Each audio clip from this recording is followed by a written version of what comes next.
Hi, இன்றைக்கி எங்கள் தகப்பன் செஞ்ச சாம்பார் எப்படி பண்ணுறதுன்னு பார்க்கலாம்.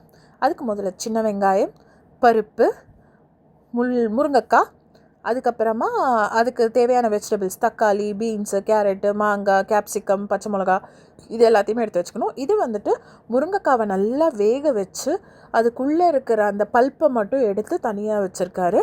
அதுக்கப்புறமா ஒரு கடாயில் எண்ணெய் ஊற்றி அதுக்கு தேவையான தாளிப்புக்கு தேவையான அளவுக்கு வெந்தயம் வயிற்றுக்கு நல்லது, அதனால் வெந்தயம் எப்போவுமே நான் சாம்பாரில் போடுவோம்.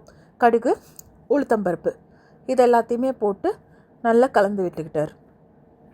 இது எல்லாமே கொஞ்சம் ஓரளவுக்கு அந்த கலர் மாறுற டைமில் அதில் கொஞ்சம் காஞ்ச மிளகா போடுறாரு. கீழே விழுந்த காஞ்ச மிளகாவையும் எடுத்து உள்ளே போடுறாரு.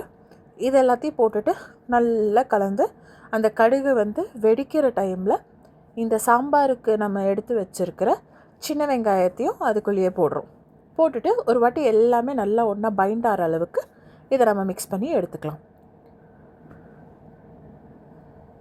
இப்போது அந்த ஆனியன் எல்லாமே ஒரு 40% குக் ஆகிடுச்சு. இந்த டைமில் நம்ம கட் பண்ணி வச்சுருந்த வெஜிடபிள்ஸ், பச்சை மிளகா அண்ட் தக்காளி இது எல்லாத்தையுமே ஒன்றா போட்டு எல்லாமே ஒன்று சேர்கிற மாதிரி கலந்து விடணும். பாருங்கள், நல்லா மிக்ஸ் பண்ணிகிட்ருக்கோம். மிக்ஸ் பண்ணிவிட்டு இது ஒரு 40 to 45% நல்லா குக் ஆகணும். அந்த ஆனியன் டிரான்ஸ்பரண்ட் கலரில் வரணும். அதுக்கப்புறமா தேவையான அளவுக்கு கல்லுப்பு போடுறவங்க போடலாம், நார்மல் சால்ட் போடுறவங்களும் போடலாம். போட்டுட்டு அதையும் நல்லா கலந்து விடணும். இது கொஞ்சம் அந்த தக்காளியெல்லாம் மேஷி ஆகி வதங்கின அந்த ஸ்டேஜில் இந்த சாம்பாருக்கு தேவையான மசாலாஸ் எல்லாத்தையுமே நம்ம இப்போ போட போகிறோம். கொஞ்சமாக மஞ்சள் தூள், அதுக்கப்புறமா கொஞ்சமாக தனியாத்தூள்,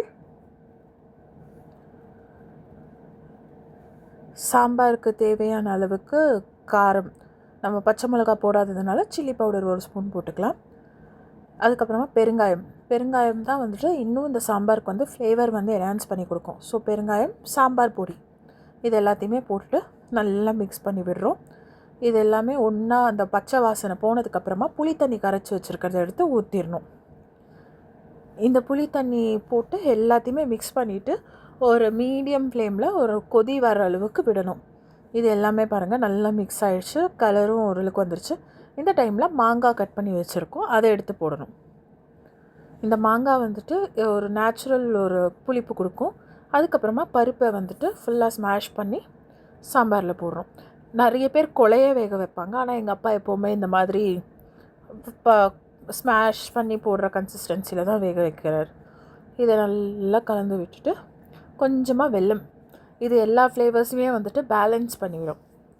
அதனால் கொஞ்சமாக வெல்லம் போட்டுட்டு இப்போ அந்த பல்ப் எடுத்து வச்சுருந்தோம் இல்லையா முருங்கைக்காய், அதை இதில் போடுறோம். போட்டு எல்லாத்தையுமே நல்லா ஒன்று சேர கலந்து விடணும். பாருங்கள், எல்லாமே ஒன்றோட ஒன்று கலந்துருச்சு. இப்போ இந்த கொதி வர டைமில் லைட்டாக கலந்து விடணும். அடி பிடிக்காத மாதிரி கலந்து விட்டுட்டே இருக்கணும். சாம்பார் நல்லா கொதித்த உடனே நம்ம கேஸை ஆஃப் பண்ணிடலாம். இந்த டைமில் கொத்தமல்லி போடுறவங்க கொத்தமல்லி போட்டுக்கலாம். அதுக்கப்புறமா சுடசாதத்தில் இந்த சாம்பாரை போட்டு நல்லா பிசைஞ்சு அதில் தேவையான அளவுக்கு ரைஸை பார்த்து அட்ஜஸ்ட் பண்ணி போட்டு கொஞ்சமாக நெய் ஊற்றி இறக்கினோன்னா சாம்பார் சாதம் ரெடி. அந்த கோயிலெல்லாம் கொடுப்பாங்கள்ல அந்த ஃப்ளேவரில் இருக்கும் எங்கள் அப்பா செய்கிற சாம்பார் சாதம் எப்போவுமே. அவ்வளோதான், நம்மளோட யம்மியான சாம்பார் சாதம் ரெடி. சாப்பிட்டு பாருங்கள்.